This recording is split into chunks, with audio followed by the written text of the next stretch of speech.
lokasinya masing-masing gitu, terutama di wilayah pedesaan. Ada yang pernah dengar bahwa orang tua itu bicara imunisasi anak itu akan membuat anak itu malah sakit, malah gak sehat. Ada yang pernah dengar? Ada yang bisa memberi pendapat kenapa hal itu terjadi? Karena ibu itu selesai anaknya imunisasi sakit demam gitu Bu. Jadi sebagian warga wilayah pedesaan itu menganggap bahwa imunisasi itu bukan membuat anak itu sehat ya, tapi malah menghadirkan gejala atau masalah baru. Nah, yang akan kita bahas hari ini yang pertama terkait dengan imunisasi. Apa itu imunisasi? Kemudian bagaimana cara kerjanya? Dan ini juga kita sebagai calon pendidik baru, calon orang tua gitu. Jadi kita kemudian bagaimana hubungannya imunisasi dengan pertumbuhan anak, kemudian manfaat jangka panjangnya itu seperti apa, begitu bagi perkembangannya. Ada yang tahu apa bedanya pertumbuhan dan perkembangan? Dilihat angka. Oke, dilihat dari angka. Pertumbuhan itu anak itu dilihat dari usia. Usia itu namanya pertumbuhan. Sedangkan perkembangan itu hubungannya dengan perkembangan psikologisnya otaknya, gitu kan? Kemudian bagaimana siklus jadwal imunisasi dasar dan selanjutnya harus bagaimana nih gitu pada imunisasinya itu. Kemudian dan ini penting perlu kita ketahui ya, imunisasi itu ada beberapa mitos ya pelaksanaan imunisasi dan faktanya itu seperti apa. Ada yang bisa menjelaskan imunisasi itu apa? Imunisasi itu merupakan secara disuntik kan ya benar. Tapi dia dikasih obat juga kan?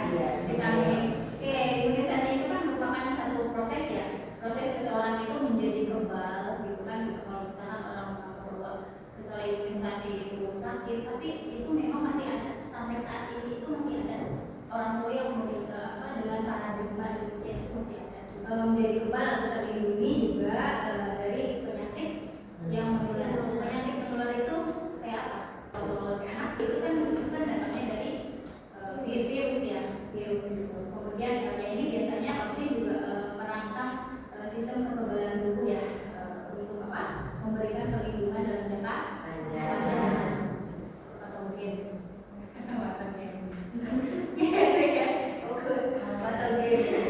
yang telah dilemahkan atau dimatikan gitu saat masuk ke dalam tubuh itu, yaitu mulai dilatih ya, melatih bagaimana sistem imun itu mulai memperbaiki gitu ya, sistem imun dan mengenali ya bagaimana untuk mengingat kuman secara spesifik gitu untuk apa, tanpa menyebabkan gitu. Nah, adapun perlindungan secara spesifik ya setelah divaksinasi ya, jika kalau misalkan nanti anak itu tuh adanya apa namanya ya kuman itu yang sebenarnya itu, maka sistem imun itu akan segera apa, memproduksi kembali gitu.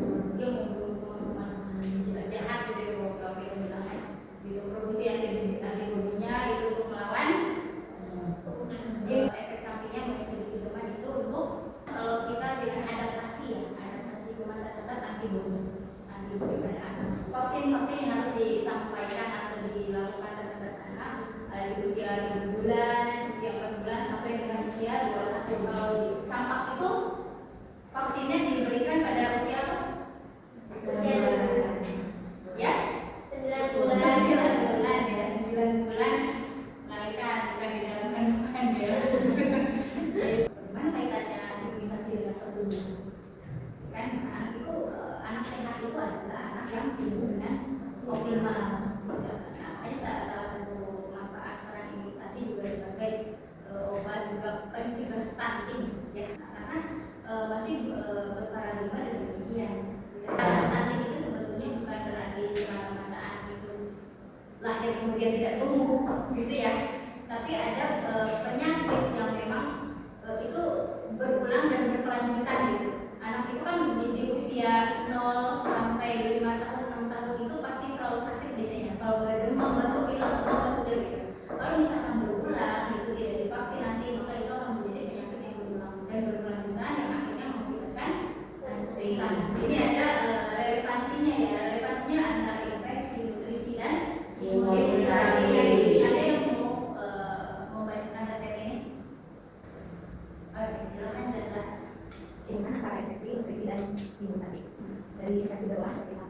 dan lain-lain, sehingga orang turun dan malah solusi lalu ada timbul penurunan berat badan.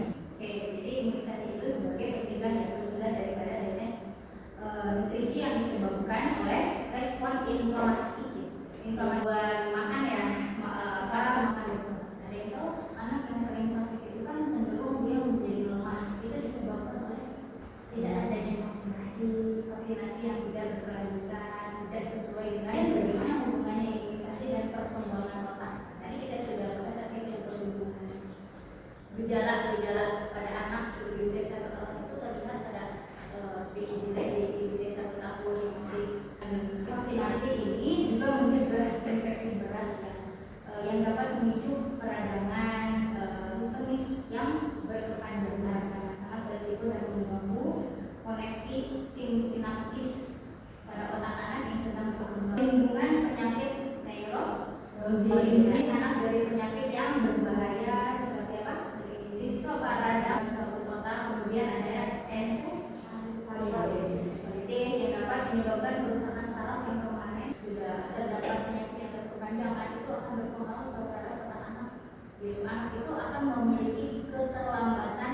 Adapun dampak penyakit yang dapat dicegah dengan imunisasi atau kita sebut dengan penyakit yang juga dapat dicegah oleh beberapa imunisasi, beberapa jenis vaksin ya. Untuk anak yang pertama ada polio, campak ya.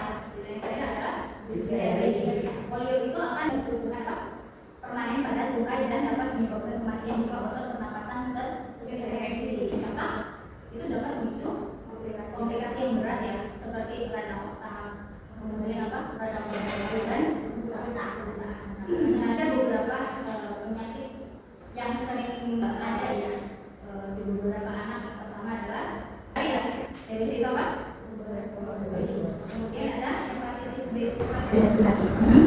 Ya, bisa berbagi menjadi situasi atau pengobatan nanti dan apa lagi bisa. Oke, kalau untuk tetanus, kalau misalkan tetanus ini sudah terjadi pada anak, maka kan penyakit itu datangnya sekaligus ya. Tapi untuk pencegahan kembali, penyembuhan kembali, anak itu harus melakukan terapi. Lebih dari 90% target bahwa komitmen nasional untuk mencapai cakupan imunisasi dasar lengkap itu demi menciptakan herd immunity. Ada yang tahu herd immunity itu apa? Kekebalan kelompok itu namanya herd immunity. Herd immunity ini perlindungan bagi yang kalau di dalam kelompok nih kan, saya menanya kan, jadi yang tidak bisa divaksin karena kondisi medis tertentu itu ada juga seperti alergi berat atau gangguan. Kemudian cakupannya itu sangat tinggi, itu adalah kunci. Nah, penyakit sulit menyebar jika sebagian besar lingkungan itu minimal 80% sampai 95% sudah kebal. Maksudnya di dalam tubuh kita jika misalnya antibodinya sudah 80 juga 90% juga dari tubuh. Sederhananya 10 anak itu jika 8 orang divaksin itu akan boleh meminimalisir penyebaran penyakit yang menular. Buat imunisasi yang harus kita ketahui ya, dan ini rutin dilakukan. Biasanya kalau di posyandu itu ada dikasih apa? Yang pink ya.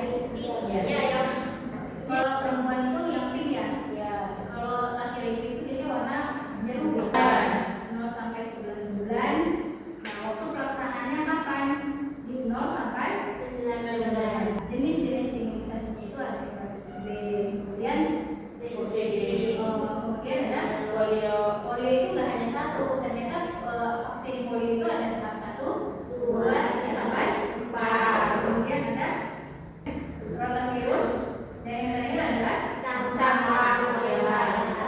Ini di usia sekolah dasar itu di kelas 1 itu ada vaksin MA dan D. Dari situ tetanus, diphtheria.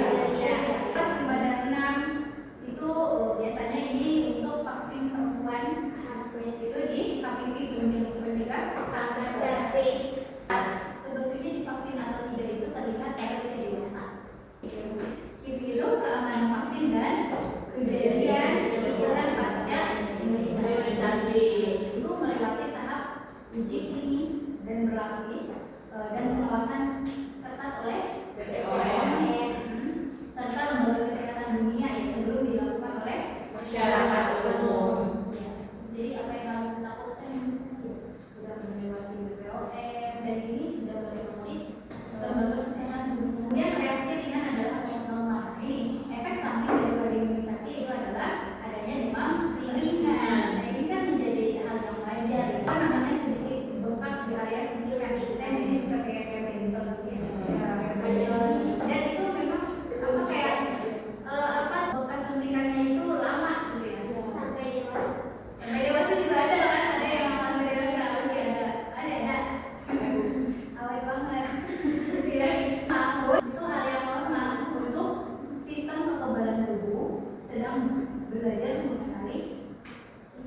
vaksin. Oke, di sini teman-teman ada yang mau disampaikan? Mengenai pembahasan tentang polio, maka saat itu masih saja ditemukan kasus polio gitu. Padahal sudah banyak vaksin gitu. Tapi masih saja ditemukan kasus polio. Kasusnya seperti apa polio? Seperti tadi contohnya Indonesia sendiri kan masih banyak kayak lihat gitu kalau imunisasi itu paling banyak dilakukan itu vaksin untuk polio gitu. Nah tapi Ada yang bisa membantu menjawab? Diskusi, kita mulai diskusi. Tadi ada disebutkan juga bahwa vaksin itu tidak hanya polio satu tahap, seperti polio misalnya. Betul. Jadi kalau misalkan anak itu ternyata dia udah divaksin polio, gitu ya. Kan itu nanti kita lihat screening ya. Apakah anak itu divaksin secara lengkap, secara konsisten, sesuai jadwal atau tidak? Makanya kenapa sekarang itu masih sebagian orang tua itu masih berpendapat bahwa ini yang penting ya udah yang penting ada polio sama cacar. Ternyata polio dengan cacar itu merupakan satu lini utama setelah beberapa tahap sebelumnya. Itu ya teman-teman. Peran orang tua dan lingkungan. Jadi tentunya peran sesuai dengan peran imunisasi juga harus ada kontribusi dari orang tua juga. Ini orang tua juga harus memastikan kelengkapan catatan di buku kesehatan ibu dan anak sebagai dokumen medis yang utama. Nah, ini yang perlu dipegang medisa, gitu ya. Dan mendukung program imunisasi di sekolah yang disebut dengan IAS ya. Ini guna memastikan perlindungan kelompok usia sekolah. Akhirnya kita dapat menunjukkan bahwa materi imunisasi ini merupakan hak dasar setiap anak untuk tumbuh dan hidup dengan